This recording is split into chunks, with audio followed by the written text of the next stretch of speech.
Om Sadashiva Samarambam Shankaracharya Madhyamam Asmadacharya Paryantam Vande Guru Paramparam Ishvaro Guratmiti Murti Beda Vibhagne Vyomavda Vyapta Dehaya Dakshinamutaye Namaha Sarva Vedanta Siddhanta Gocharan Tamagocharan Govindam Paramanandam Satguru Pranatosh Maha Om Shanti Shanti Shanti.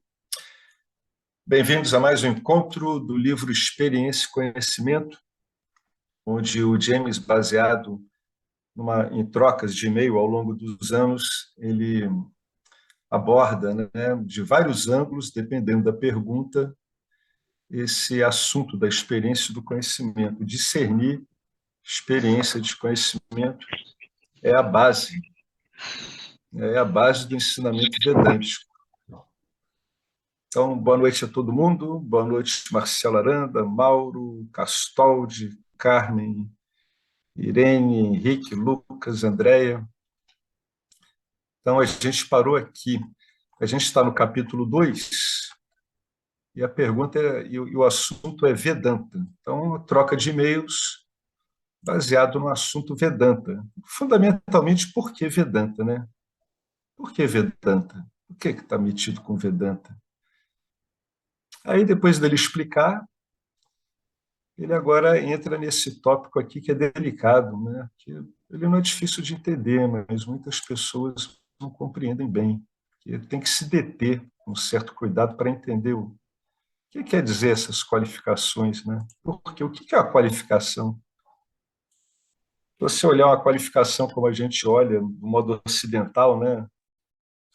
É algo que prepara para algo, mas na verdade não é bem isso, né? Porque a qualificação fundamental é uma só, que é o desejo intenso pela liberação. E as outras três dos 4Ds, né? Que é discernimento, desapego e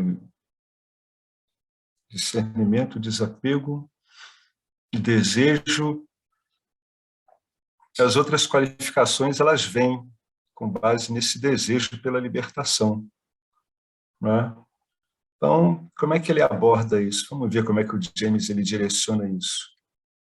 Bom, as qualificações necessárias é aquela pergunta, como assim?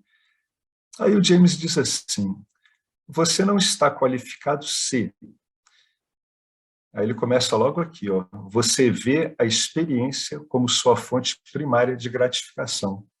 Ou seja, você vê o mundo, né, Mitya, como um alvo em cima do qual você vai ir atrás de gratificação. Então, está sempre procurando, na verdade, extrair algo de Mitya. Essa é que é a visão básica. O que você quer de Mitya? Fundamentalmente, o que a pessoa quer é felicidade, paz, etc. Né? Você vê a experiência como sua fonte primária de gratificação. Isso é um grande problema. Isso quer dizer que a pessoa vai ter que ser convencida, se ela continuar no Vedanta. Na verdade, ela vai ter que se convencer a si mesma, essa é a verdade, de que ela não tem como achar o que ela quer de modo permanente na experiência.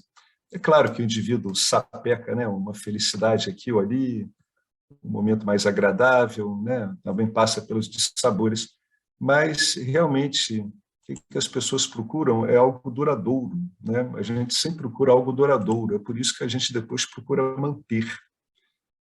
Então, vamos ver como é que ele lida com isso, né? Aqui, quem começa no Vedanta tem que estar claro que não está, para ele, está claro, está óbvio que não é no mundo da experiência que ele vai encontrar o que ele quer, né? Aí o James continua aqui. Quando a paixão é o rei e a gratificação instantânea é a rainha, a mente fica agitada, caso sejam exigidos mais do que alguns minutos para satisfazer os seus desejos. Então, a paixão ela fica associada com uma certa velocidade, tem uma certa ânsia na pessoa se auto-resolver, né? ela se resolver com o que ela está querendo, ela quer resolver o desejo dela. Felizmente, o estado mental sansárico é ele mesmo o seu pior inimigo, porque produz tanto sofrimento que os indivíduos sensíveis começam a buscar uma saída. Então, a saturação do estado sansárico é que motiva as pessoas a se perguntar se tem alguma coisa além disso. Né? Porque é uma saturação porque tem muito desconforto e, fundamentalmente, a pessoa não consegue o que ela quer. A pessoa quer felicidade e paz permanente. Depois de um tempo na vida, fica claro que a vida não tem como dar isso. Né?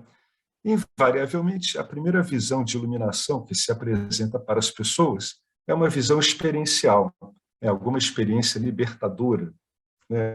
Uma experiência de profunda paz, uma experiência de unicidade, uma experiência de amor, algum tipo de experiência, né? Onde você se veja transcendendo todas essas limitações autoimpostas por uma mente conduzida de um modo não adequado.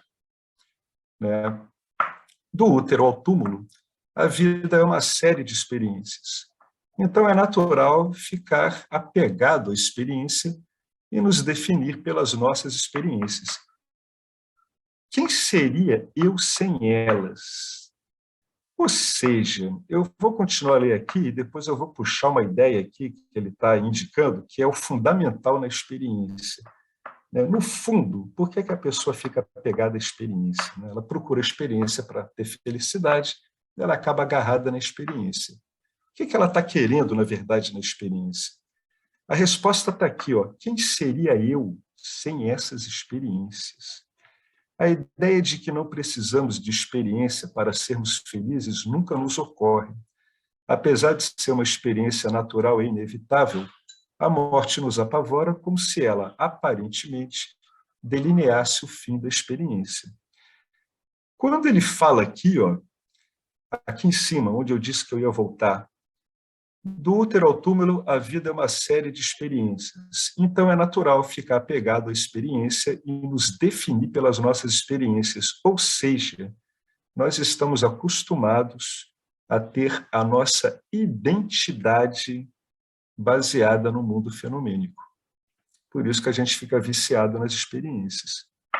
Então, o que a pessoa começa a fazer? Ela começa a se definir pelas experiências que ela tem.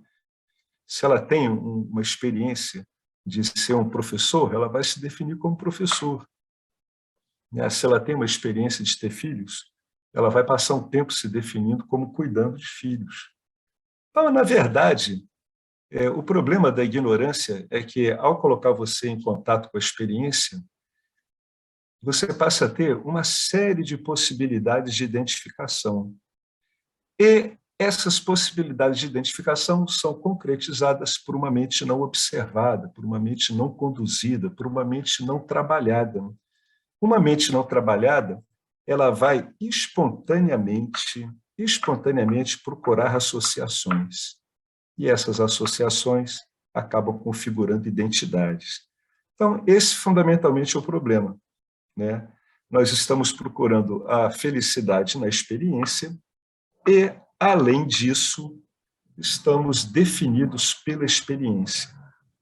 O indivíduo passa um tempo se definindo por um tipo de experiência, depois, quando o contexto dele muda, e alguns componentes vão embora, por exemplo, os filhos estão criados, saem de casa, então ele já não pode se definir mais como a pessoa que está cuidando dos filhos. Ele vai ter que buscar uma outra definição. E essa é a grande armadilha da experiência. A mente, ela tira os tentáculos dela, naturalmente, isso é natural desse movimento dela, ela tira esses tentáculos dela como se fossem garateias, tentando agarrar qualquer aspecto da experiência que possa ser identificado como uma identidade, que possa definir aquela personalidade, mais especificamente. É evidente aí que tem todo o manancial de vássanas que a pessoa tem, que estão atuando de modo, em geral, desavisado. Então, a pessoa ela não vê a ação da vássana, ela é carreada pela ação identificatória das vássanas. E assim a pessoa fica. Ela fica se baseando em experiências, procurando se definir, porque, afinal de contas, vem essa pergunta: quem seria eu sem as experiências? As pessoas dizem: quem seria eu sem minhas coisas, né? Quem seria eu sem meu emprego? Sem meu emprego agora, sem essa minha profissão, não faz sentido viver, né? E é muito comum que a pessoa até mesmo desista da vida mesmo, como a gente já viu em várias ocasiões. Um filho morre é como se tivesse sido carregado um pedaço. A pessoa perde o emprego, ela fica sem chão.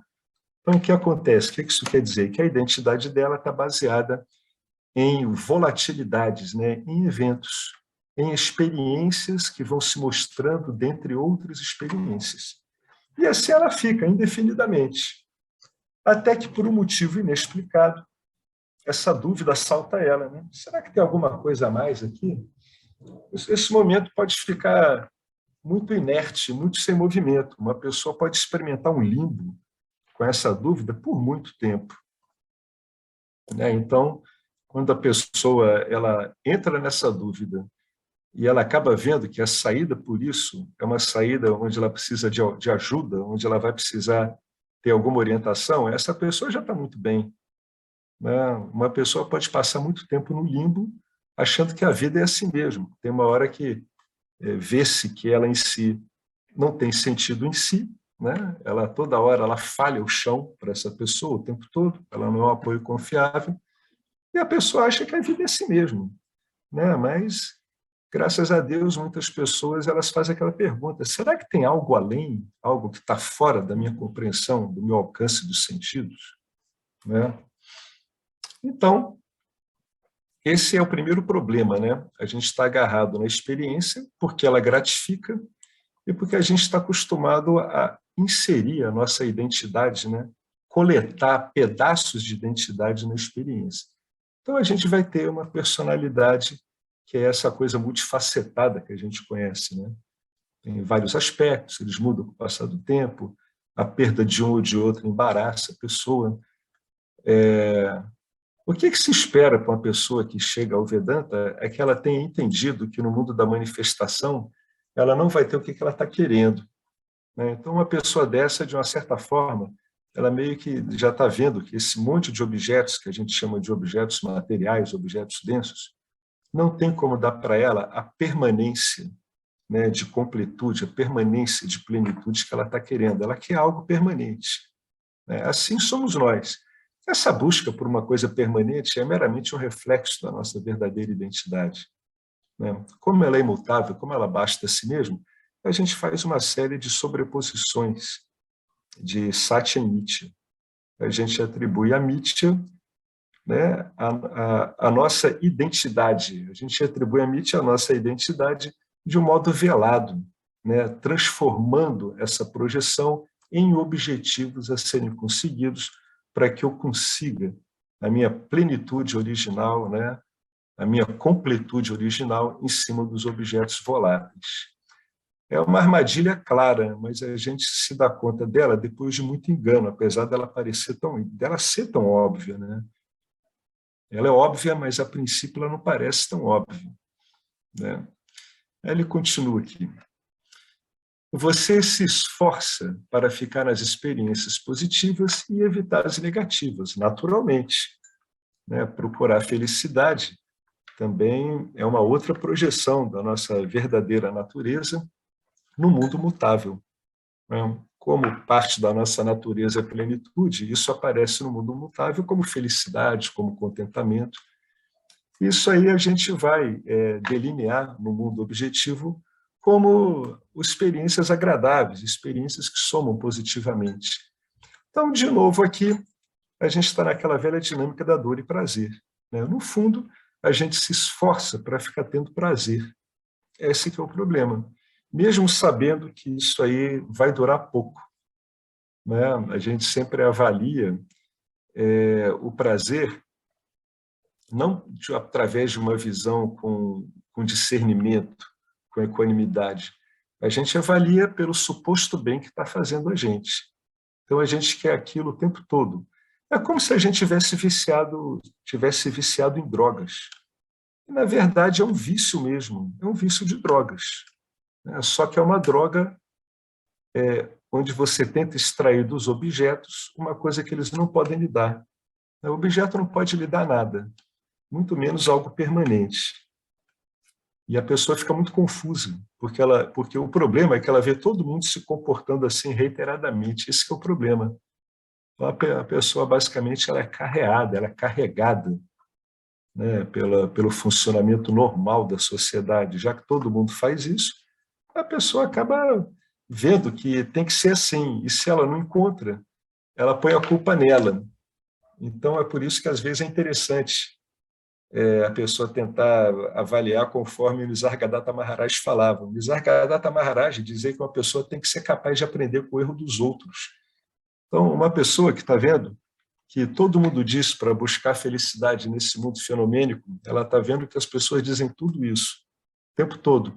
E, ao mesmo tempo, se ela tiver capacidade de aprender com essas pessoas, ela vai ver que as pessoas falam isso, mas elas mesmas não conseguem ser felizes desse jeito. Então, aí ela está começando a botar pela primeira vez em questão essa informação no coletivo, né, que é essa busca incessante pela fenomenologia, pela satisfação na fenomenologia. Então, ele diz aqui, a experiência, obviamente, ela acontece no tempo, né? Está claro que os objetos experienciados mudam, mas o experienciador, eu, né, aquela pergunta, afinal de contas, quem é o experienciador? O que é o experienciador? Eu mudo também, né? Posso honestamente dizer que não mudei desde o dia em que nasci? Será? Absolutamente tudo em mim se modifica. Meu corpo, meus sentimentos, pensamentos e ideias. Eu nunca sou o mesmo de um dia para o outro. O tempo me tem e não há nada que eu possa fazer a respeito. Ou seja, a gente é carregado pelo tempo. E, nesse sentido, inexoravelmente, não podemos fazer nada quanto a isso, não podemos parar o tempo, né? Se a experiência não me modificasse, para que ela serviria? A pessoa está querendo a experiência para que ela modifique o estado mental dela. Está querendo algo mais na experiência. O que é esse algo mais? Esse algo mais se traduz em um estado mental. Um estado mental de gozo, de satisfação. Por isso que a pessoa busca a experiência. Exatamente por isso, só por isso, né? Então, se a experiência não te servisse, para que você estaria envolvido com a experiência? A experiência aparentemente lhe serve porque você está procurando alguma coisa que você acha que a experiência pode lhe dar, né? Então, bom, e como a experiência dualística, ou seja, sempre é ligado a um sujeito lidando com objeto, sujeito esse que a gente toma como nossa personalidade e que vai tentar se satisfazer através de objetos, né? Essa experiência, às vezes, ela é positiva, outras vezes ela é negativa. Positivo, tudo bem, mas negativo não. Então, estou aberto a sugestões que possam me libertar das negativas e gerar as positivas. Quando uma pessoa está fazendo isso, ela está tentando parar o pêndulo da dor e do prazer, né? Ela está tentando congelar o pêndulo, de preferência no maior nível possível de prazer. Essa tentativa decorre de um erro de observação. Essa pessoa ainda não parou para observar como as coisas funcionam, né? Então, na verdade, em geral, todo o sistema hoje em dia disponível para as pessoas melhorarem de vida, ele está basicamente sugerindo isso, né? Se eu estou tudo bem, então eu não procuro ninguém, né? Ninguém procura um psicólogo para dizer assim, cara, olha só, estou me sentindo muito bem, mas isso aí tem alguma coisa errada, porque eu estou me sentindo muito bem com um monte de objeto inútil na vida. Ninguém faz isso. As pessoas procuram um psicólogo, um coach, etc., quando estão vendo que não estão obtendo o que querem. Então, o que elas estão tentando? Estão tentando evitar as experiências negativas. Se elas fossem bem orientadas, né, bastaria elas olharem à volta para ver que você não tem como evitar experiências negativas, elas acabam ocorrendo. Assim como você não tem como evitar experiências positivas, elas acabam ocorrendo.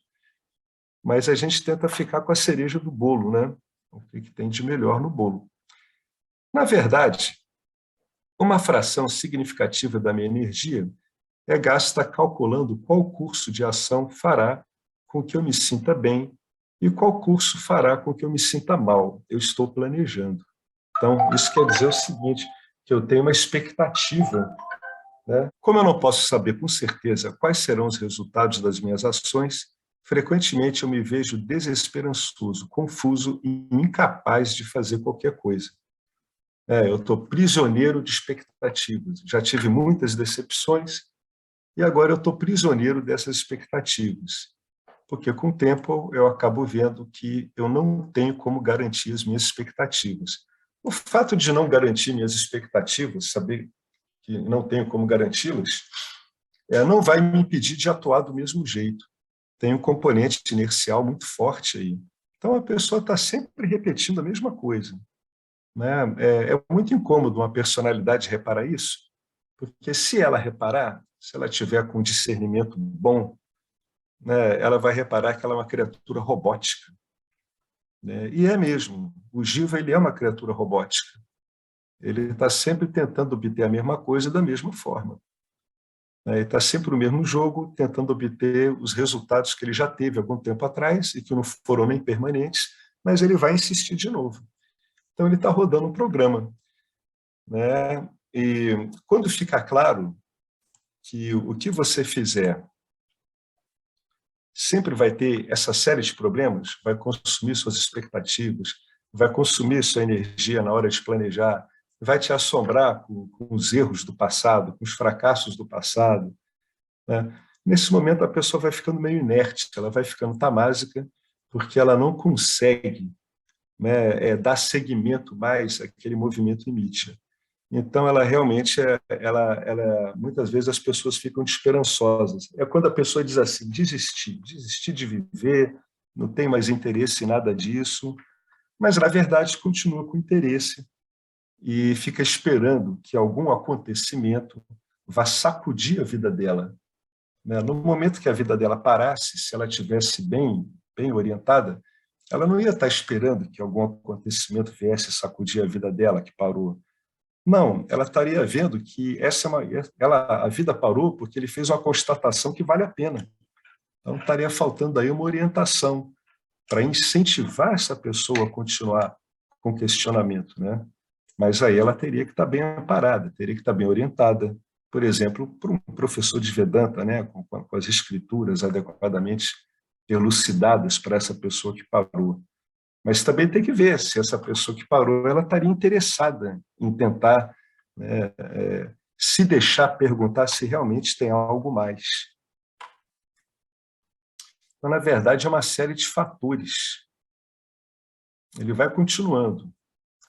Outro problema, você quer se sentir bem o tempo todo, que é o que a gente está comentando aqui.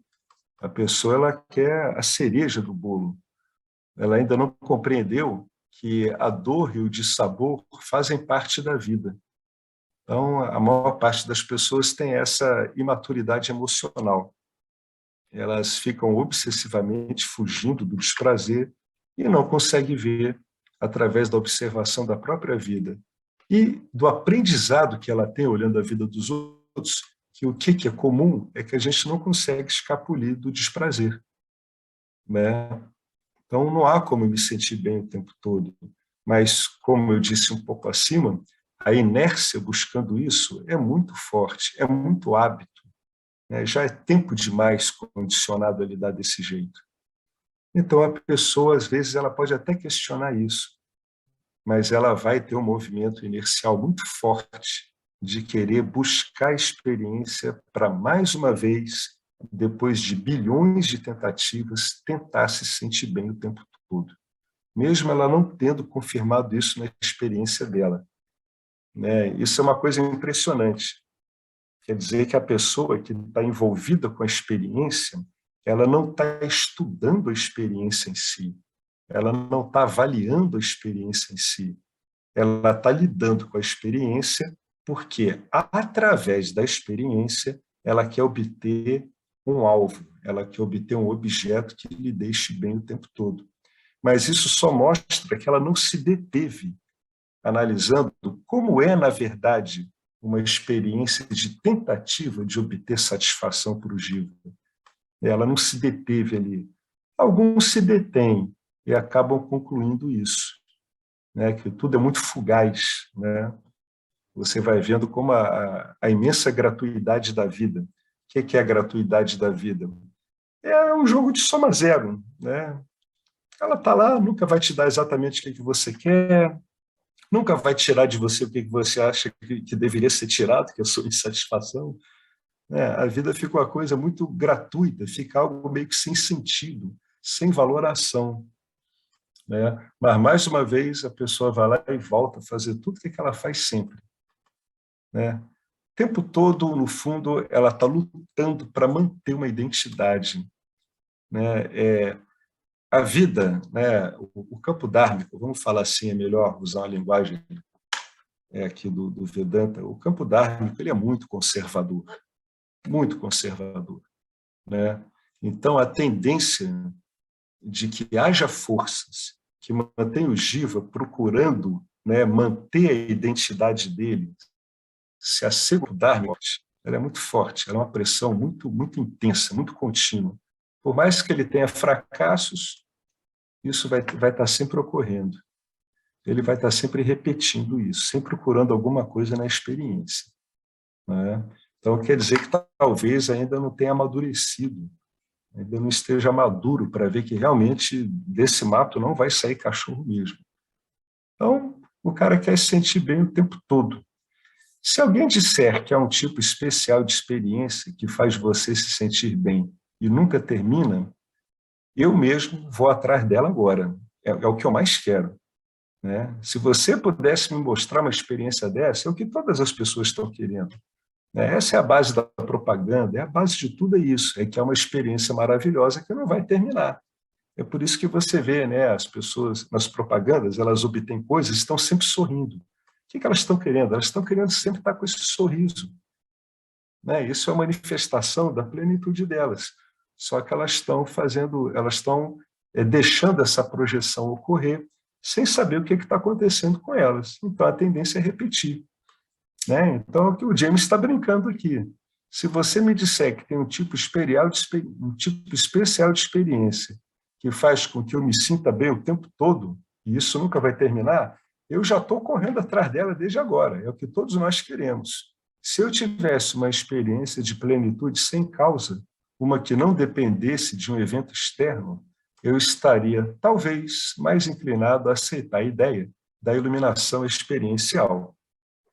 Talvez eu achasse que poderia tornar a experiência permanente, embora toda vez que ela aconteça, ela termina. Né? Ela acontece e termina, é sempre assim. Você pega um grande experimentador espiritual, né? Ele tem várias, a gente chama assim de várias.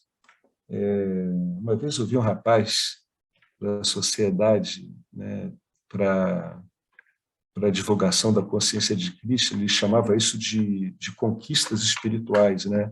Então, são várias conquistas espirituais que não param nunca. Né? Por quê? Porque o indivíduo ele ainda não percebeu que no dito mundo espiritual o funcionamento é o mesmo, só que agora ele está lidando com objetos sutis.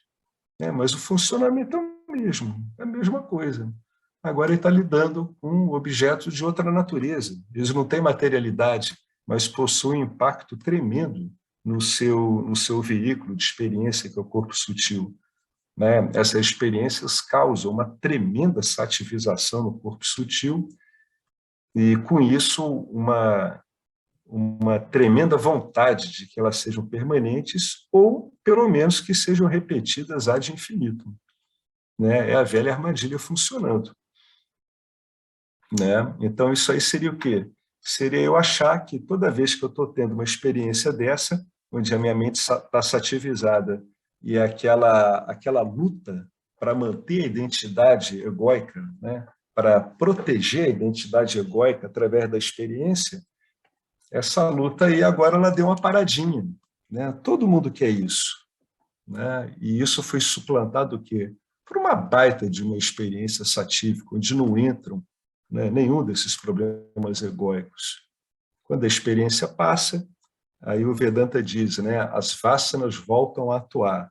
E o indivíduo ele é remetido de volta a essa vida ordinária, né, comum, que ele chama de uma vida miserável, porque ele ainda não aprendeu a olhar essa vida com o enfoque do Vedanta e ver como ele pode descobrir dele mesmo nessa vida.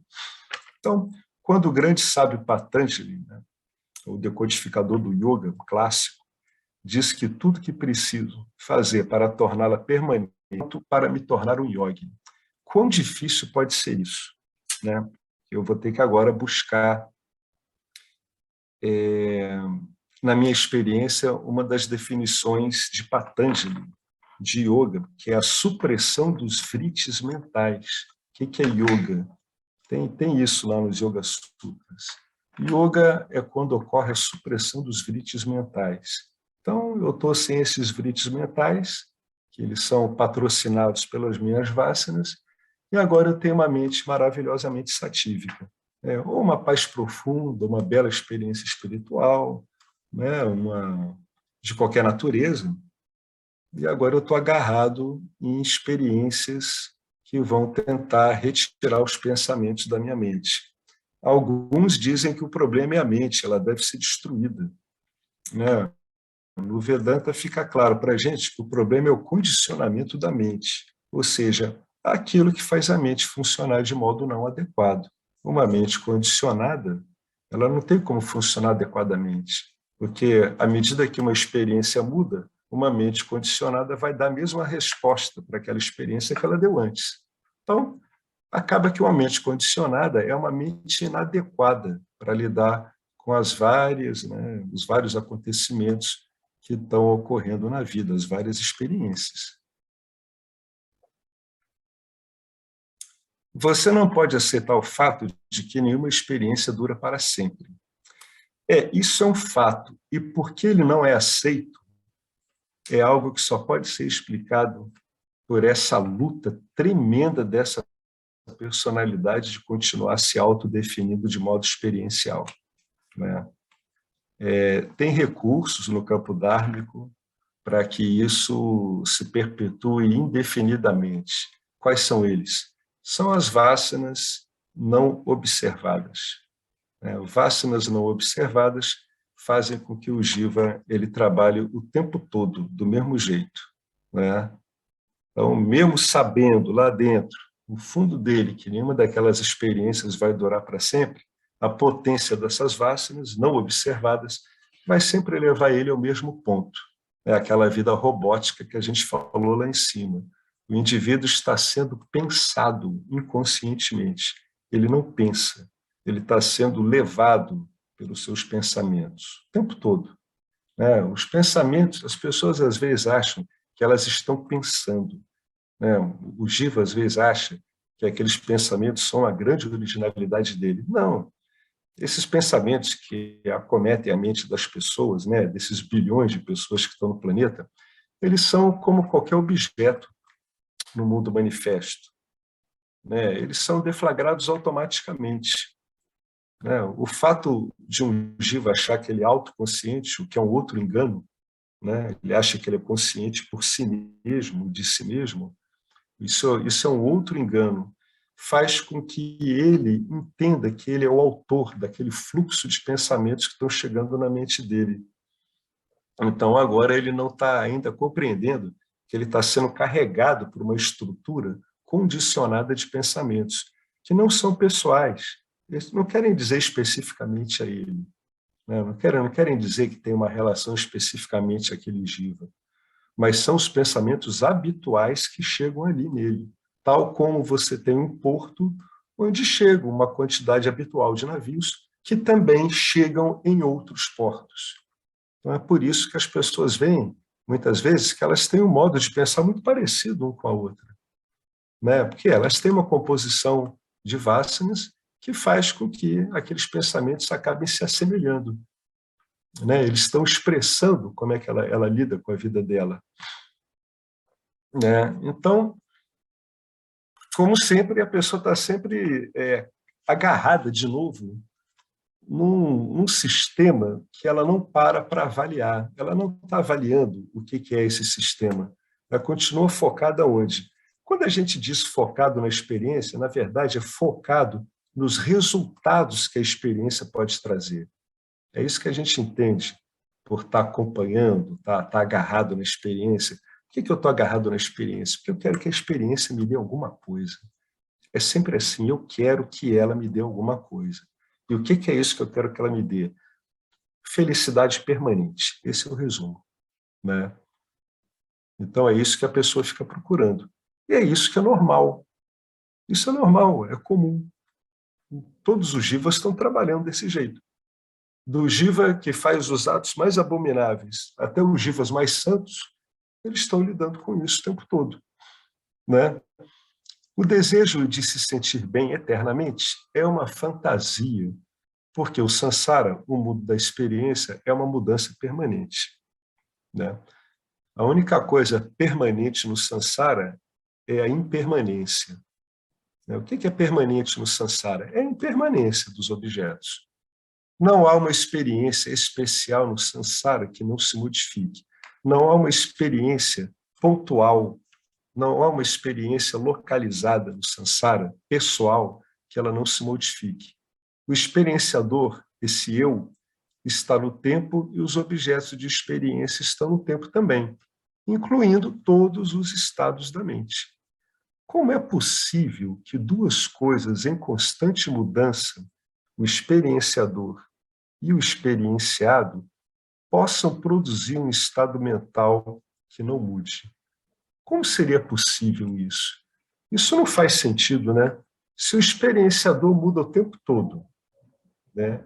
E se o objeto da experiência muda o tempo todo, como é que o contato desse experienciador com esse objeto da experiência, sendo ambos mutantes o tempo todo, mutáveis, como é que eles podem dar como resultado um estado mental permanente? A gente já sabendo que o estado mental é mais um objeto, né, de Nietzsche, que muda também, né? É mais um objeto que vai se modificando. Esse tipo de questionamento, ele é muito usado no Vedanta ortodoxo, né? Como é que você quer obter o impermanente como é que você quer obter o permanente do impermanente? É uma boa reflexão. Como é que eu posso querer algo contínuo, estável, se eu estou lidando com um monte de objetos, experiências, e eu mesmo sou completamente instável? Essa constatação, se a pessoa realmente leva ela a sério e introjeta ela na sua compreensão, pode fazer com que ela descarte a experiência como algo que possa lhe dar algo permanente. Se isso gerar uma constatação suficientemente forte, o indivíduo pode se dar conta de que ele não tem como conseguir o que ele quer na experiência. Alguém até agora quer comentar alguma coisa sobre o que a gente está lendo aqui? Isso aqui, na verdade, para a gente é um óbvio, né? Ele só está olhando isso através de alguns ângulos diferentes. Esses ângulos eles foram permitidos, provavelmente, pelas perguntas que foram feitas a ele, né, o autor, o James, através dos e-mails. Então, ele está lidando com vários ângulos, né? O problema é sempre o mesmo, mas as pessoas olham para esse problema e elas acham que estão olhando de um ângulo muito diferente. Não é assim, né? Essa ideia de que elas estão olhando para o mesmo problema de ângulo diferente é dado apenas pela visão que elas têm de si mesmas em relação a esse problema. E, né, porque, na verdade, em termos de funcionamento, o problema é o mesmo, né? Qualquer pessoa na face da Terra é acometida pelo mesmo problema, esse mesmo problema fundamental. Como eu posso ter uma felicidade contínua? De um mendigo abandonado aí, né, na rua, maltratado, mal cuidado, desprezado, até um poderoso chefe de Estado, todos estão lidando com o mesmo problema, né? É claro que eles podem abordar isso colorindo, né, dando toques de aquarela muito diferentes para a história deles, mas a história basicamente é a mesma, o problema é sempre o mesmo, né? É sempre a mesma coisa. A história do ser humano ela é sempre a mesma. Você não consegue ver que a necessidade de amar e ser amado é a fonte de toda a miséria. Olha que interessante. Você não consegue ver que a necessidade de amar e ser amado é a fonte de toda a miséria. Então, enquanto houver necessidade de amar e necessidade de ser amado, a ogiva está sujeita à miséria, né? Porque essas necessidades elas vão variar de acordo com o tempo, com o espaço, com as vássanas, com a história daquele jiva, com o contexto onde ele está, mas isso vai estar sempre lá.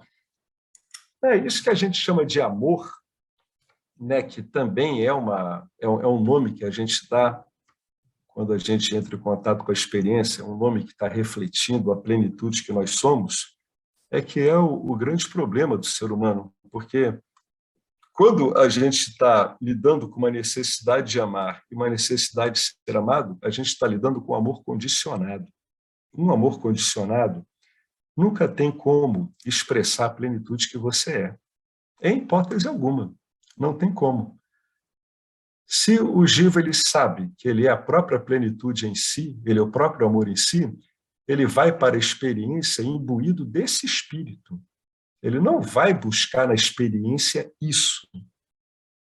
Ele não tem como buscar isso na experiência se ele souber que ele é o amor, né? Mas nesse caso aqui, no geral, o que acontece? O Jiva, ele estabelece o amor condicional como uma necessidade dele. E ele não foi devidamente esclarecido para lhe dizer que esse amor condicional é meramente uma sombra da verdadeira natureza dele aparecendo no mundo da manifestação, que é um amor que não é condicional, não é um amor que se expressa por necessidades, necessidade de amar, necessidade de ser amado, né?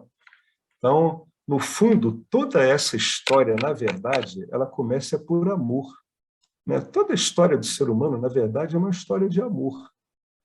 Isso é um pouco desconcertante, porque quando a gente diz isso, a gente está querendo dizer que a história da miséria do ser humano é uma história de amor. Mas é sim, só o amor explica a história miserável dos seres humanos na face da Terra, né? Só o amor, só uma base de amor vai explicar isso, né? Só a base do amor. Por quê? Porque é no amor não obtido, é no amor negado, não compreendido, não vivido, que a gente vai ter todas essas idas ao campo dármico para tentar obter esse amor. Então, a história do ser humano é uma história de um amor, né, do próprio amor vagando na superfície de um planeta, querendo encontrar nessa superfície, né, cheia de objetos inertes, o amor que ele já é. Essa é a saga do ser humano. É uma saga de amor. O amor que não sabe que é amor. E que, no começo, acha que o amor dele, né, está entregue aos objetos, faz parte dos objetos, e que se há objetos ou não há objetos, ele vai ter amor ou não vai ter amor. Essa é a trajetória do ser humano. Em qualquer cultura, em qualquer mitologia, em qualquer época, em qualquer contexto, esse é o grande resumo. É uma eterna busca por amor. Toda a história de terror tem um grande componente, né, de amor frustrado, amor violentado, amor impedido, e várias outras histórias, né? Todas elas têm esse componente do amor que nós somos, que sabemos que somos, só que ele está muito mal entendido, ele está muito mal compreendido. Eu não estou querendo dizer que ele está mal entendido como objeto, ele está mal compreendido como a própria essência do Jiva. É nisso que o amor do Jiva está mal compreendido. Ele não compreende que ele é esse próprio amor que ele está buscando, né? É aquela pergunta, como é que ele vai buscar algo que ele não conhece? Ele conhece tão bem que é ele mesmo, né? Só que ele, vamos dizer assim, entre aspas, ele esqueceu, né? Maia ajuda a dar um bom drible quando a consciência fica associada a esse conjunto experimental chamado Jiva. Maia dá um drible espetacular, né? Isso é um mistério que eu nunca vi ninguém explicar. O próprio Ramana dizia que isso não tem explicação nenhuma. É um grande mistério, né? Que a consciência consiga obnubilar a si mesma e viver correndo atrás de si mesma. Esse é a grande saga humana, é sempre essa. Aí ele está escrevendo para a pessoa, né? A mensagem dele de e-mail é o seguinte: pegue o seu próprio caso, por exemplo. Você tem uma forte necessidade de ter alguém para amar e de ser amada por alguém. Há um texto que diz: a necessidade de amar e ser amado é a fonte de toda a miséria. Por quê? né? Por quê? Porque amor baseado em necessidade é excepcionalmente volátil, causa uma tremenda ansiedade e, com o passar do tempo, não resolve o problema da insegurança emocional. É assim porque a necessidade de amor externo é um sintoma da falta de amor próprio. Mesmo que você tenha sorte suficiente para encontrar amor no relacionamento, o problema do amor próprio vai permanecer, né? Vamos supor que você encontre o que você chama de amor no relacionamento, né? Você vai continuar lidando com o amor como se ele fosse um objeto. Ou seja, eu estou sempre lidando com amor condicional, né? É um problema que vai aparecer dentro da relação. Eu não vou deixar essa relação funcionar normalmente, porque ela vai estar sendo demandada em algo que ela não pode suprir, que é o amor que eu já sou, né? Então, mesmo que você tenha uma sorte suficiente para encontrar amor no relacionamento, o problema do amor próprio permanece e se fará sentir dentro da relação, geralmente criando exigências emocionais irracionais do seu parceiro. Isso causa uma boa dose de estresse e pode facilmente botar, como bota costumeiramente, os relacionamentos a pique, né? Bom, ele continua aqui. Alguém quer comentar alguma coisa? Em cima dessas constatações aqui, que são, para a gente é meio óbvio, né? Que a gente já está há algum tempo aqui no Vedanta, o James está explorando uns ângulos, mas isso aí já foi bem explorado, né? Em vários outros seminários, etc., cursos aí do professor Arlindo. Ele continua, então. Qualquer coisa que vocês se lembrarem aí, vocês podem interromper à vontade. Eu vou continuando. Acreditando que a experiência é real. Para eu acreditar que a experiência é real, eu tenho que achar que o mundo tem valor intrínseco em si, né? Ou seja, eu estou achando que um determinado objeto ele tem a felicidade nele, que pode, né, ser passada para mim. A hora que eu obtenho o objeto, eu vou ter aquela felicidade dele. Isso é o que está implícito em vários raciocínios. Pessoas que não conhecem o ser acreditam que o que elas experienciam é real, ou seja, tem realidade em si, né? Não é aparente, não é valor neutro. Então, elas se tornam apegadas a isso, né? Elas vão construindo identidades em cima desses objetos com os quais elas acham que elas têm alguma relação de realidade. Mas o que elas experienciam vem e vai, e, portanto, não pode ser real. Essa é a definição de Vedanta. O que é real? É aquilo que nem vem nem vai, é aquilo que não é impermanente. Essa é a definição de Vedanta, né? Tudo aquilo que vem e vai não é real. Então, todo mundo fenomênico não é real em si, né? Ele é uma aparência, ele é uma projeção, né? Esse mundo fenomênico é o que o Vedanta chama de uma projeção primária, né? Projeção primária de Ishvara. Aí depois você tem o Jiva Shrishti, que são aqueles bilhões de mundinhos dos jivas, né? Que são projetados em cima já dessa projeção primária de Ishvara. Essa projeção primária ela não tem realidade em si, né? Essa é a ideia da realidade. Mas pelo Vedanta isso não pode ser real, isso não permanece. O Vedanta você está procurando permanente. Por que você está procurando permanente? Porque é no permanente que você vai encontrar você. Quando você encontrar você no permanente, vai ver que você é a felicidade que você está buscando nos objetos. Aí elas sofrem. A iluminação é apenas saber o que é real e o que é aparentemente real. Quando souber a diferença, você não irá se confundir com os objetos e você não vai sofrer por causa deles. De qualquer forma, todos os objetos existem, mas não são reais. Só você é real. Só você não tem começo, não tem fim, só você tem realidade em si, né? Só você tem valor em si. Por isso, você não precisa temer a morte quando sabe quem é, né? Você vai apenas perder objetos. Perder entre aspas, né? Você vai se desvincular de objetos. do corpo, da personalidade.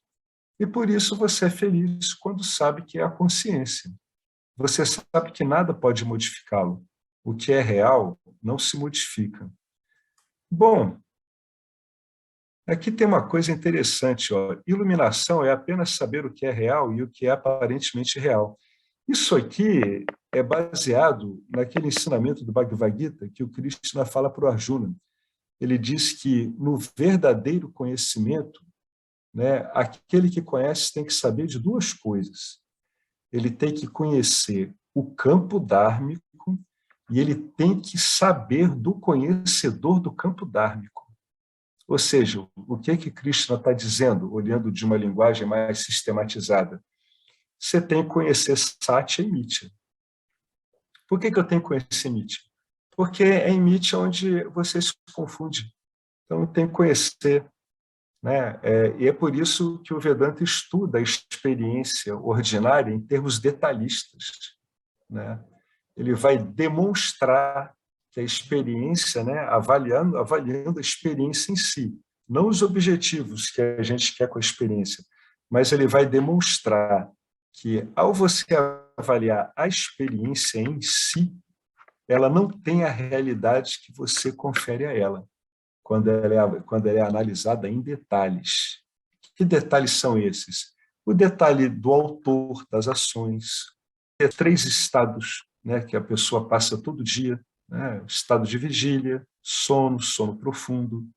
Isso são as ferramentas que o Vedanta tem para estudar a sua experiência em detalhes, para dizer que todos esses componentes eles são voláteis.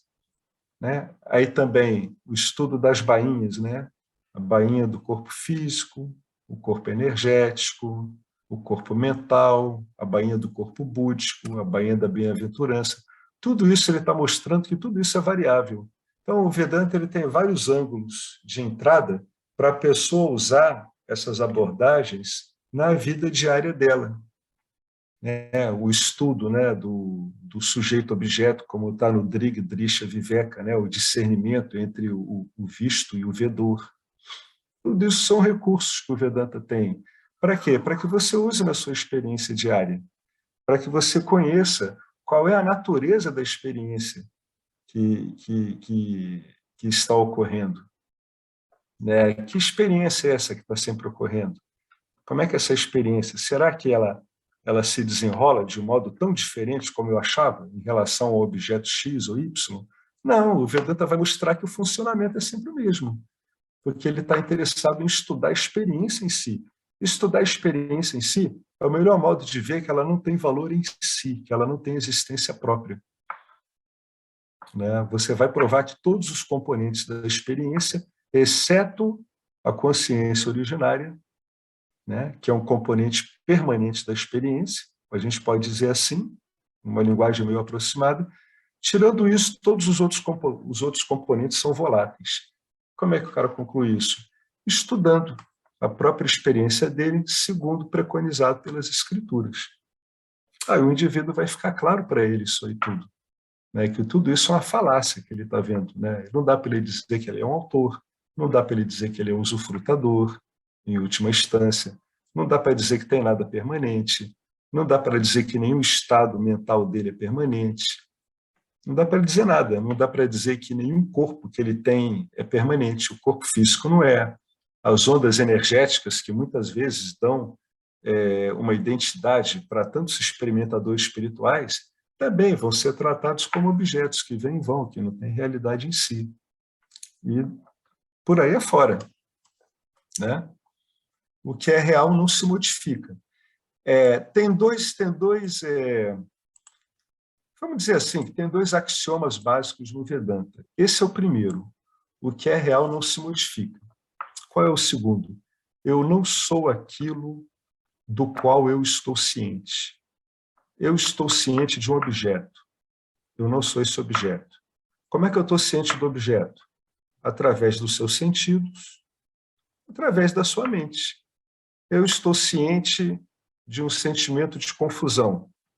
Isso você não vê através dos sentidos. É a mente mesmo que detecta isso. Então, eu não sou esse sentimento de confusão. Né? Eu sei do meu corpo, eu não sou o meu corpo. Eu sei dos meus estados energéticos, eu não sou meus estados energéticos. Eu sei das minhas deliberações, do meu discernimento.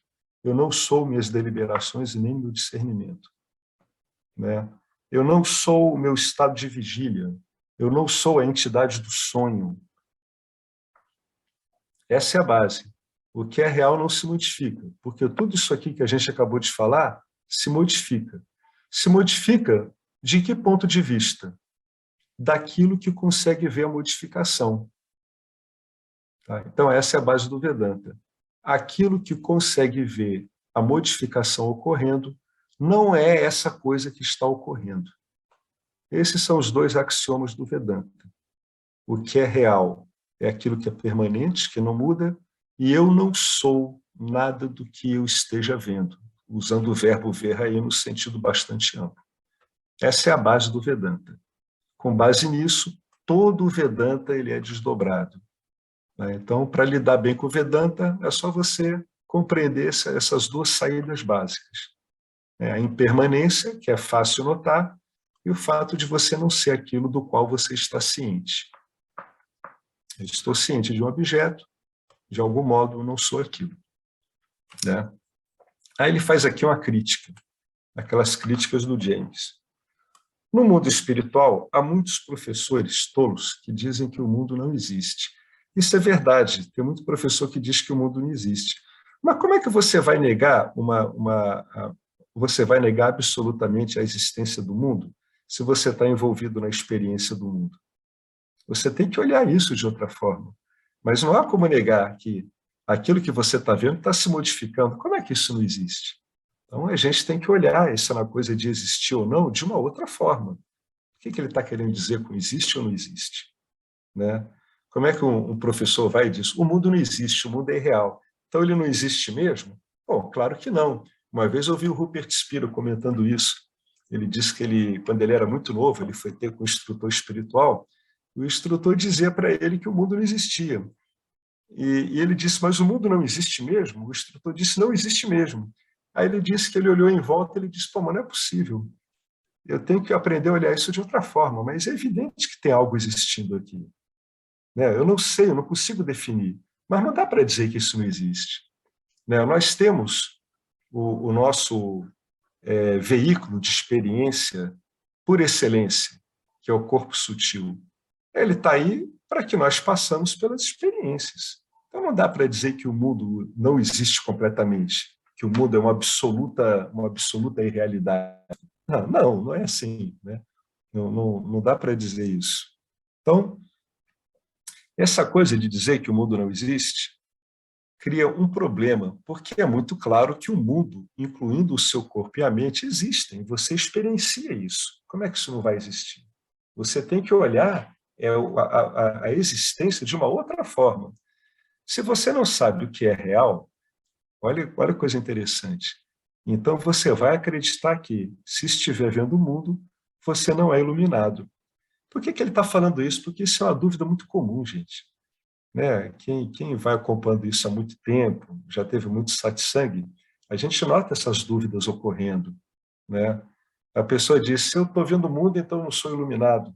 Não, o ponto não é esse. Tem um problema aí de compreensão, um problema aí de usar, né, essa experiência que você está olhando de um modo mais adequado para ver o que realmente é real. Mas é evidente que isso não é verdade. O mundo existe, esse mundo fenomênico, ele existe para as pessoas iluminadas da mesma forma que existe para todo mundo. Como é que ele existe para todo mundo? Ao alcance, né, dos sentidos e ao alcance da mente. É assim que ele existe. Existe assim para os iluminados também? De certo, óbvio. Né? Essas pessoas, né, que sabem de si, os ditos iluminados, apenas sabem que esse mundo não é real em si, ou seja, no sentido de que nada nesse mundo permanece, ele é impermanente. É isso que as pessoas sabem. Então, elas não vão investir a energia delas para conseguir manter coisas que não têm realidade em si e que, portanto, não tem como dar para ela a felicidade tão desejada por todo mundo. né? É estranho, depois de um tempo no Vedanta, a gente olhar para trás e ver essas perguntas, né, que a gente já ouviu tantas vezes. Mas é sempre bom dar uma olhada de novo, para ver, né, até que ponto a confusão pode chegar, né? A pessoa vai e diz, então não vou estar olhando o mundo. Uma outra dúvida que eu me lembro que tinha muito, que eu via ocorrer, é a pessoa dizer assim, na hora que eu iluminar, então eu vou desaparecer. Não, o que isso quer dizer que vai desaparecer é aquela visão de mundo, né, com a qual você estava identificado. Aquela visão vai desaparecer, né? Aquela que dizia o mundo é assim, né? E essa visão de mundo, de dizer que o mundo é assim, é a própria identidade do jiva samsárico. Por isso que algumas escrituras e alguns professores dizem, você vai desaparecer. Não, você não vai desaparecer nunca, não tem como, nem que você queira, você não tem como desaparecer. Mas a sua visão, né, a sua compreensão profunda do que você é e do que é o mundo, sim, vai desaparecer mesmo, né? Vai aparecer outra compreensão aí. Então, a gente vê essas perguntas ocorrendo, né? E eu já vi elas darem margem a muita confusão. Eu mesmo já fiquei muito confuso com algumas coisas que eu ouvi ao longo do tempo, né?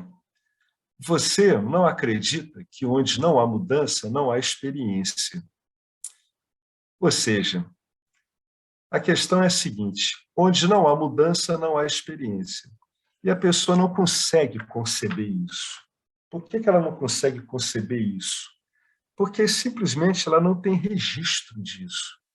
Ela não tem memória para isso, ela não tem objetos construídos, né? Vamos dizer assim, apontar aqui para a cabeça, no sentido figurado, ela não tem objetos construídos na mente dela que permitam a ela dizer que sim, onde não há mudança, não tem experiência. Isso é uma coisa completamente fora da experiência, da vida comum ordinária. Então a pessoa simplesmente não acredita. Ela não acredita nisso. Como assim? Onde não há mudança, não há experiência. O que o James está querendo dizer para o cara? Que ele não é uma entidade experienciadora. É isso que ele está querendo dizer. Só que a pessoa não acredita nisso. Ela está tão acostumada com o vai e vem da experiência que ela não compreende isso.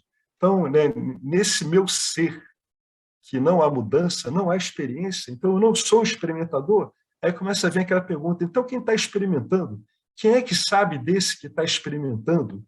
Aí começa a vir todas aquelas camadas de perguntas que criam uma confusão tremenda na pessoa, né? Ela tem que ser conduzida de um modo gentil, né, e porém determinado em relação a ver a própria experiência dela. É o único jeito.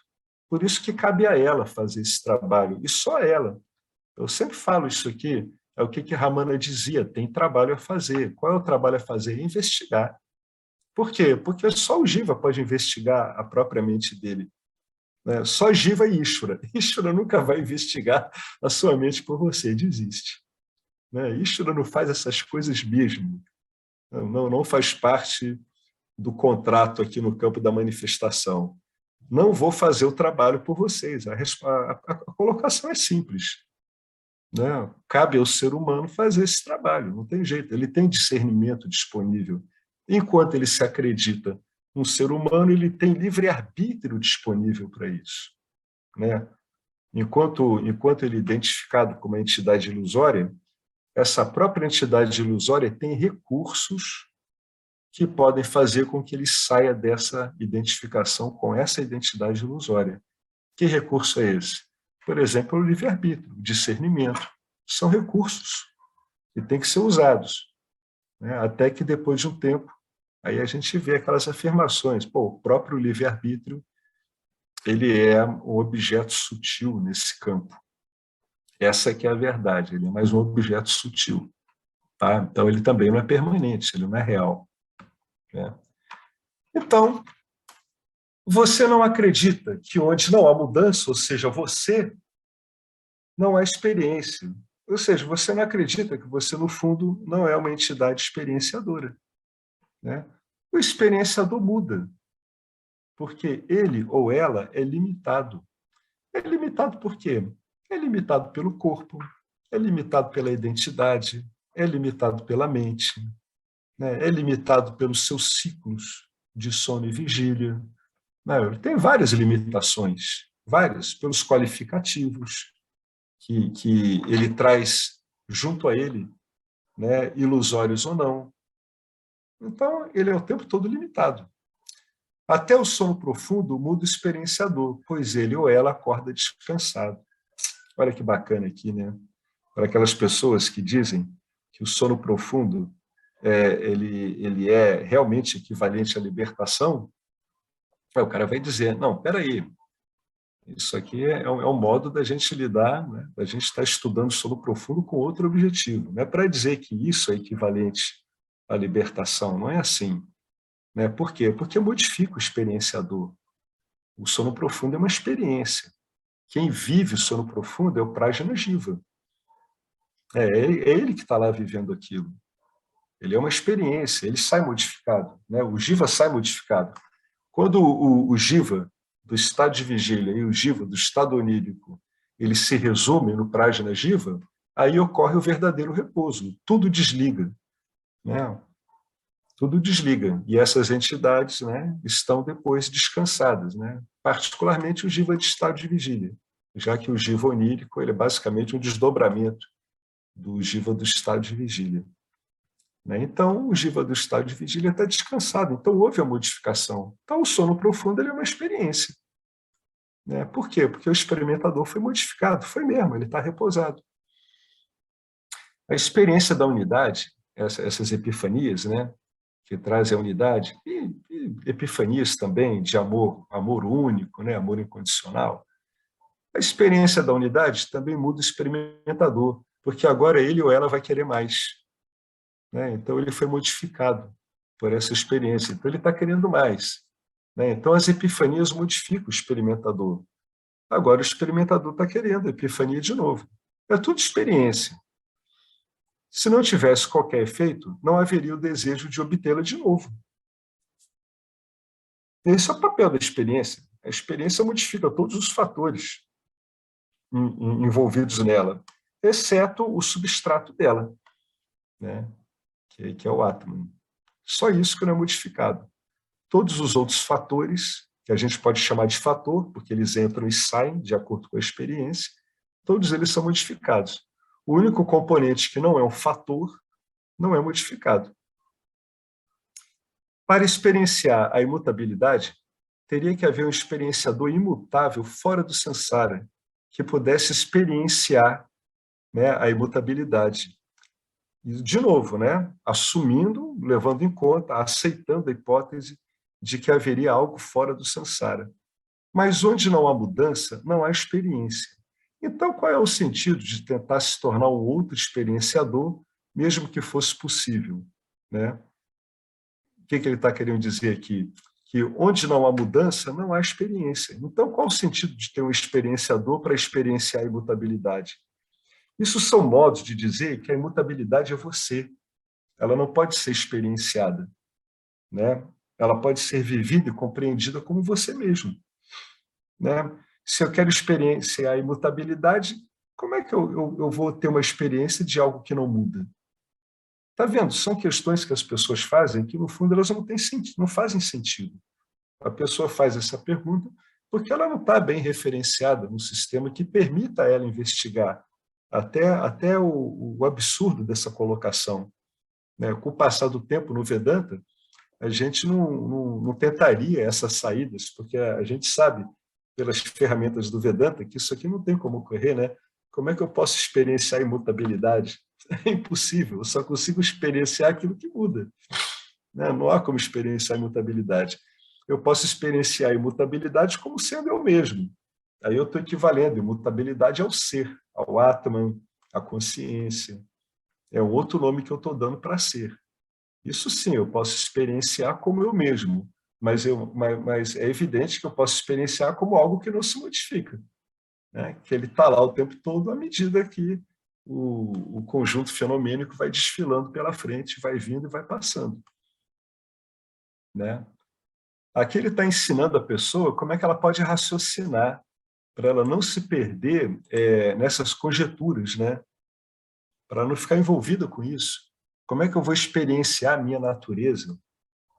Esse é um outro modo de evitar isso. Não, você não tem como experienciar a sua própria natureza, o seu próprio ser. Você não tem como fazer isso. Você tem como vivê-lo conscientemente como sendo você mesmo, né? Se você acredita que através de uma técnica yogi, ou por força de vontade, ou algum outro jeito, a experiência de liberdade ilimitada poderia se tornar permanente, quem é que vai fazê-la permanente? O experienciador não tem como, porque o experienciador nem mesmo sabe qual será o seu próprio estado mental. Então, isso o cara vê pela experiência dele. Se eu não sei qual é o meu próximo estado mental, como é que eu vou tornar essa experiência permanente? Eu, como experimentador.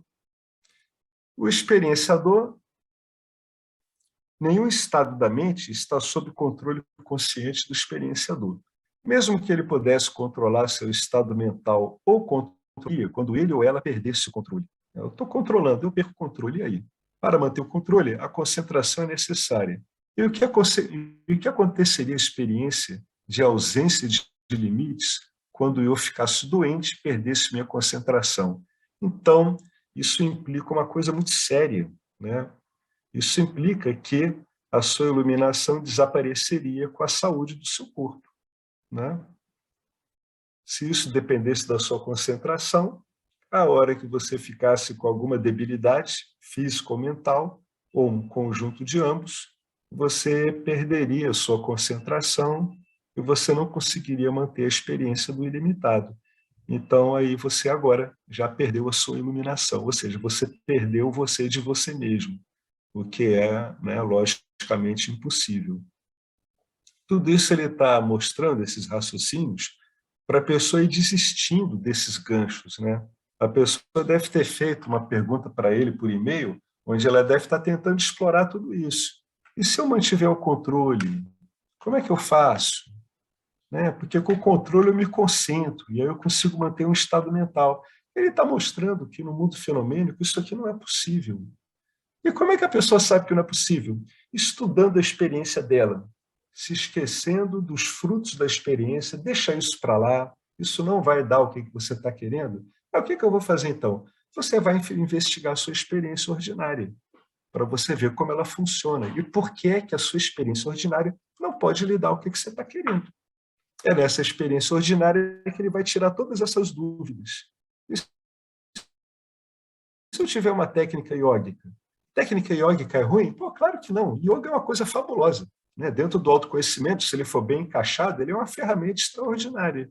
Né? Mas dizer que numa experiência de estado mental, né, modificado por alguma técnica iógica, né, eu vou conseguir fazer com que aquilo ali seja permanente, sendo que aquilo faz parte da manifestação, então eu estou aí indo na direção inadequada. Né? O meu curso precisa ser corrigido. Através de quê? Do meu estudo dessa experiência, do modo como ela ocorre.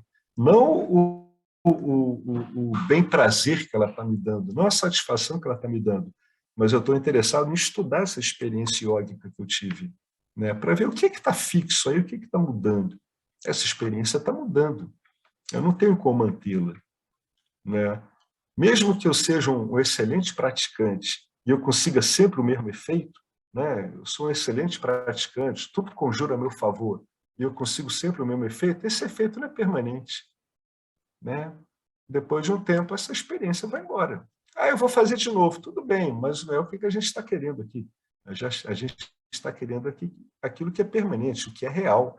O que ele está querendo mostrar é que essas experiências de estado modificado, né, da mente, os seus vários matizes, até matizes místicos, eles são experiências impermanentes, são como toda experiência, são impermanentes, e, portanto, não tem como ser a sua identidade verdadeira.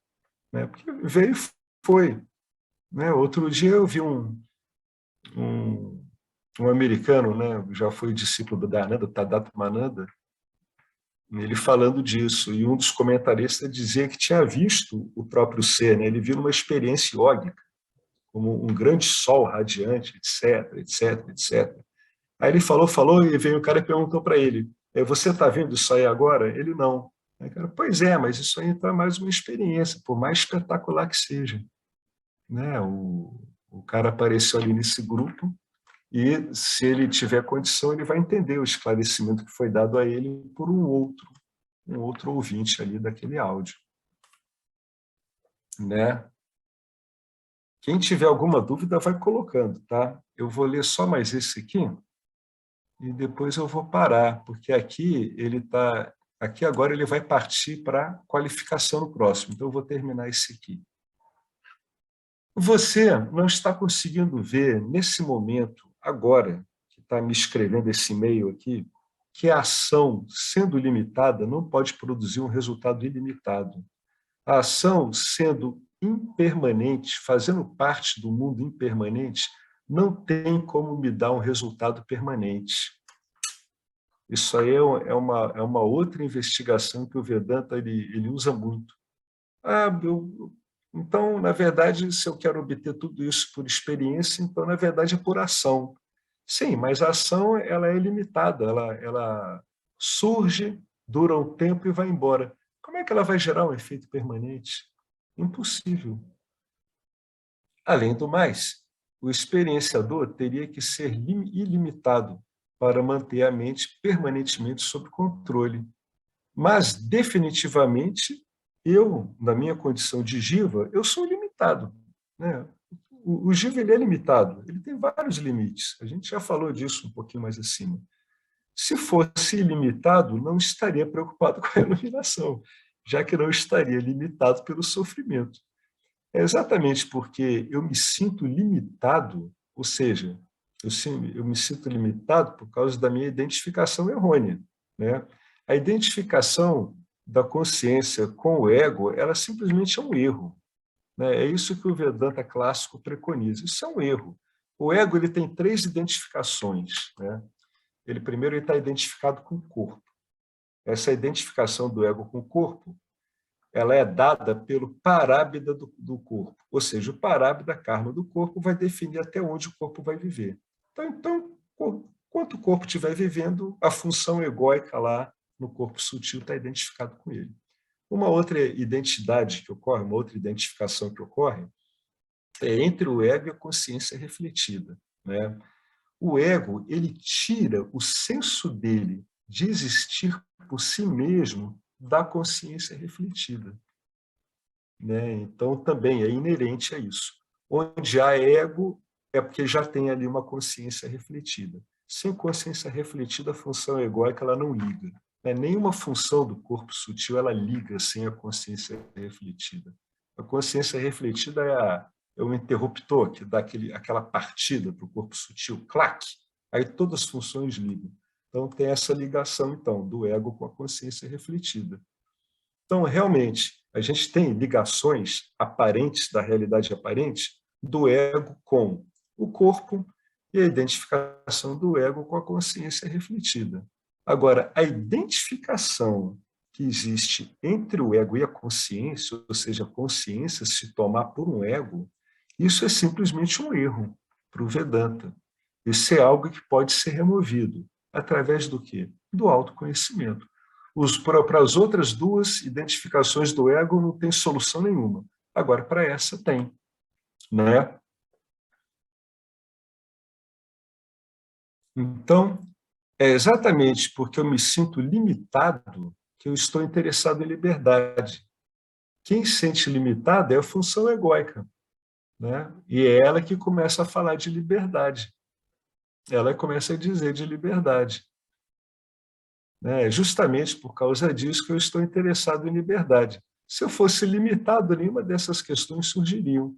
Agora, como pode uma ação, concentração, meditação ou outra qualquer, feito por uma entidade limitada, produzir um resultado ilimitado? A liberdade, ela é ilimitada e não pode ser o resultado de nenhuma ação, né? Porque qualquer ação vai delimitar a liberdade inerente a nós mesmos, vai delimitar a liberdade que é inerente a nós mesmos no resultado da ação, tá? É isso que ocorre. Então, eu vou dar uma parada aqui, vou perguntar se vocês têm alguma dúvida. Alguém quer fazer alguma colocação? Alguém que está investigando, está vendo alguma coisa, está tirando dúvidas, quer acrescentar algo? O Alexandre aí deu uma coçada no olho, botou o dedo aí na cabeça. Não, só falar que as aulas estão muito boas, Alex, e esses ensinamentos aí, eles sempre vão acrescentando, né? Vão lapidando, né? Esse intelecto. Isso. Então, assim, ó, tudo vem a calhar, vai se complementando esses ensinamentos. Chega um ponto que através desse ouvir, desse raciocinar sobre isso, dessa busca que se faz direta com essa vontade de descobrir o que realmente a gente é, e realmente é complicado. No dia a dia, as experiências da gente são as mais diversificadas. Tá? Tem dias que é tranquilo, mas tem dias que é muito tumultuado, dependendo da função que a gente exerce. Tá? Não é simples você estar ali lembrando de si. Tá? Uhum. Mas, como diz o dito popular, né, água mole em pedra dura, tanto bate até que Até que fura. Isso, fura. em algum momento ou em alguma vida, porque o que isso quer dizer? Que eu não posso fazer nada para me tornar isso. É apenas um reconhecimento. Essa palavra iluminação, para mim, ela parece não cair muito bem, porque não há nada para se iluminar. Apenas reconhecer. Perfeito. Reconhecer que você é isso, mas não você essa função mental egóica, Uhum. mas o que você é em realidade, porque como você comentou, esse interruptor aqui é o que faz isso aqui tudo funcionar, porque sem esse brilho da consciência, sem essa consciência, sem a consciência original brilhando nesse corpo sutil, não tem corpo sutil, não tem corpo físico, porque é como se fossem duas faces da mesma moeda. Então, realmente participar das aulas, buscar realmente de coração compreender isso, pedir para Eixuara, a Deus, esse entendimento, para que a gente, em algum momento, possa acordar dessa, entre aspas, desse sonho, né? Porque não é a consciência original que está sonhando. A gente Exatamente. inventa palavras, inventa, mas na Exatamente. verdade é uma coisa, é um entendimento, de fato é entendimento, é autoconhecimento, é compreensão, porque não tem, você não pode acrescentar, você não pode tirar nada daquilo que você já é, apenas compreender. E isso pode não ser tão simples assim, ele pode ser fácil, mas não é simples.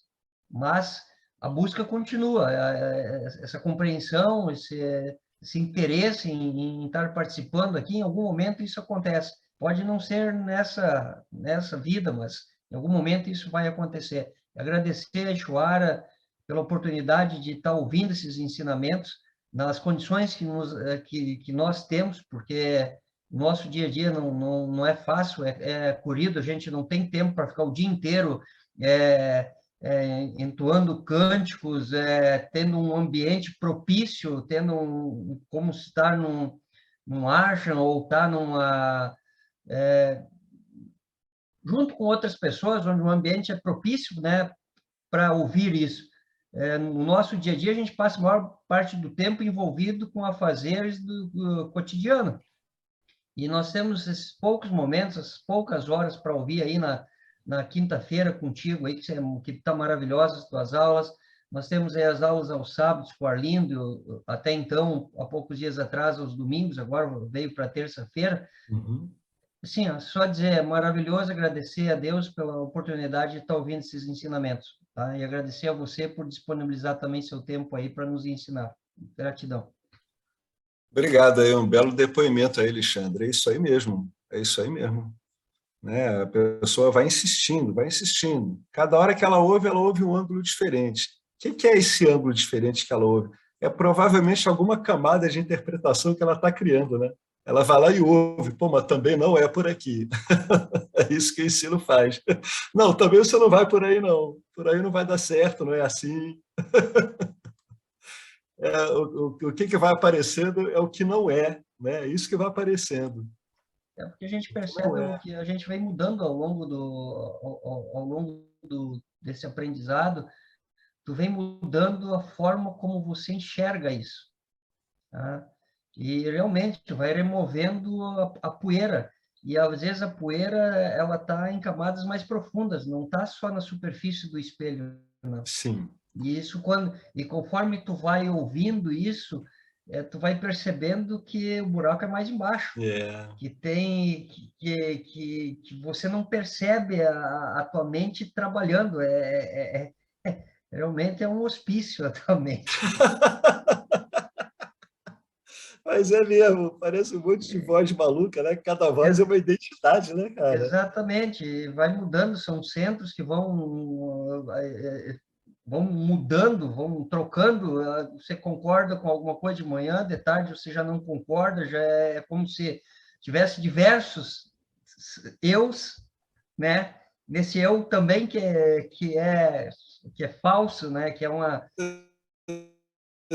doideira. Então, assim, agradecer realmente a Deus mesmo pela oportunidade de estar ouvindo esses ensinamentos aí e de estar adquirindo essa compreensão. Não importa o tempo que levar. Só agradecer a Ishwara por isso. Maravilha, meu amigo. Obrigado. Maravilha, obrigado aí. Obrigado mesmo. Maravilha, maravilha. Também concordo com você. Também concordo com você, essa coisa de falar em iluminação, porque está tudo iluminado, né?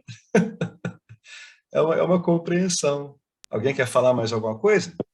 Oi, Alex. Oi, Ô, Mauro. Mauro, fala, meu amigo. Beleza? E Eu aí, só queria cara? colocar uma coisa aqui interessante que o Swami da Hernanda fala, né? Ah, Que, vamos dizer, o Vedanta não remove as nossas limitações, ah, mas nos faz compreender que nós já somos livres delas. perfeito. É isso mesmo. É exatamente isso. Que é essa história que estava falando sobre as experiências, qualquer experiência em si são limitantes, Uhum. né? Então, por aí, essa frase dele sintetiza muito do que foi falado, né? Interessante, É, né? maravilha, Mauro. O Dayananda, como sempre, né, com uma capacidade de explicação, de síntese maravilhosa, né, rapaz? É isso aí mesmo. É, Incrível, né? perfeito. Em pouquíssimas palavras, ele resumiu tudo. É isso aí mesmo, exatamente isso. Muito boa aula, viu? Gostei Bom, muito. Vou tentar vir mais vezes aqui. obrigado aí, Mauro. Você é sempre aí muito bem-vindo aí. Né? Aliás, todo mundo aí é muito bem-vindo. É, Tá? Todo mundo aqui é muito bem-vindo. Aqui é um monte de pseudo-entidades, né? As pseudo-entidades aí, todas aparecendo com um monte de carinha, né? Engraçado isso, na mesma consciência aparecendo com um monte de carinha. É bem legal isso tudo. É muito bom. Alguém quer falar mais alguma coisa aí, gente? Tá tranquilo, então? Então é isso aí. Então, se tudo for como deve ser e como é, coisa que a gente nunca sabe, aí a gente tem um outro encontro na semana que vem. Tá joia? Falou, gente. Muito obrigado, viu? abração, obrigado aí. Um abraço enorme. Vamos encerrar então? Om Purnamada Purnamidam Purnamudachyate Purnatya Purnamadaya Purnamiva Vasishate Om Shanti Shanti Shanti. Gratidão a Ishvara, gratidão ao Vedanta, a essa linhagem maravilhosa de professores e alunos se estendendo ao longo de milhares de anos, trazendo essa sempre eterna verdade de que o ser humano não é um ser humano. Pô, graças a Deus, né, gente? Puxa vida. Que sorte danada. Tchau, gente. Tudo de bom.